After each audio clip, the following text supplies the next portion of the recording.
Jinsi ya kuandaa karafuu kwa ajili ya kwenda kuondoa changamoto ya uchafu ukeni au infection ambazo zinajirudia mara kwa mara.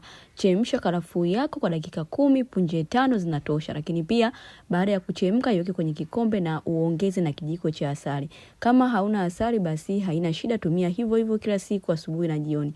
Lakini pia nikwambie, ukitumia karafuu jiandae pia kuwa mama, yani utabeba ujauzito. Kwa changamoto zingine za hormone balance, changamoto za mirija kuziba, changamoto za PID sugu, lakini pia kwa changamoto ya mirija ya uzazi imeziba au mimba zinakuwa hazitungi kwa wakati, au umetumia family planning kwa muda mrefu na imekuachia athari nyingi, hedhi yako haina mpangilio maalum au infection zako haziishi, basi nitafute Mrs. Salma na Afya namba kwa bio niweze kukusaidia kupata tiba nzuri kwa ajili ya kufanya mfumo wako wa uzazi uweze kuwa sawa na kuondokana na changamoto katika mfumo wa uzazi. Karibu sana Mrs. Salma na Afya namba kwa bio niweze kukupatia tiba sahihi.